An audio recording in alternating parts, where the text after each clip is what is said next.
যদি তুমি কোনো মেয়েকে দেখে মানসিক শান্তি খুঁজে পাও, দ্যাটস এনাফ ফর ইউ। এটা নিয়ে দেখলাম অনেক ভুল বুঝাবুঝি হয়েছে, একটা মিসআন্ডারস্ট্যান্ডিং হয়েছে, একটা মিসকনসেপশন তৈরি হয়েছে। আগেই বলবো যে এই বক্তব্যটা কাট করা হয়েছে, এখানে অনেক কিছু বাদ আছে।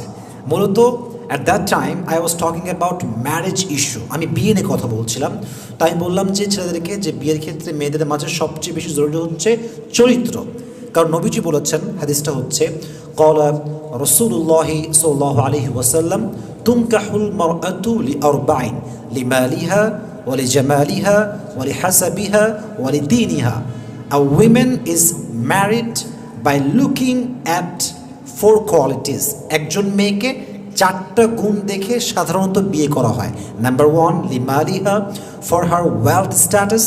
নাম্বার 2 ওয়ালি জামালিহা, ফর হার বিউটিনেস।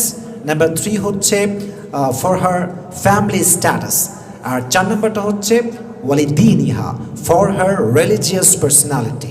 একটা হচ্ছে তার পারিবারিক যেই ধন সম্পত্তি দেখা, 2 হচ্ছে তার পারিবারিক যেই শিক্ষা এটা দেখা, 3 নম্বর হচ্ছে তার সৌন্দর্য দেখা, 4 নম্বর হচ্ছে তার চরিত্র দেখা। তাই বললাম যে তোমার চরিত্রকে দেখে সবচেয়ে বেশি বিয়ে করবে এবং গুরুত্ব দিবা। লাস্টে এসে বললাম যে বিয়ের মূল উদ্দেশ্য হচ্ছে মানসিক শান্তি। যেমন এর দলিল আছে কোরআনে 21 নম্বর পারা সূরাতুর রুম 21 নম্বর আয়াত। আল্লাহ তাআলা বলছেন, ওয়ামিন আয়াতিহি আন খালাকা লাকুম মিন আনফুসিকুম আজওয়াজাল লিতাসকুনু ইলাইহা।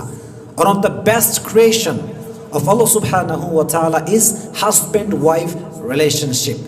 And there are 3 purpose of husband-wife relationship. 3টা উদ্দেশ্য স্বামী স্ত্রীর সম্পর্কের। 1 নাম্বারই হচ্ছে মানসিক শান্তি। সো আমি ওইটা মেন করেছি। এখন এটাকে কাটছাট করে ভাইরাল মেহেরবানি করে করবেন না প্লিজ, ডোন্ট গেট মি রং। এবং মেহেরবানি করে এগুলো নিয়ে ট্রল করা বন্ধ করবেন। আমাদেরকে তৌফিক দান করুক, সকলেই পড়া আমিন।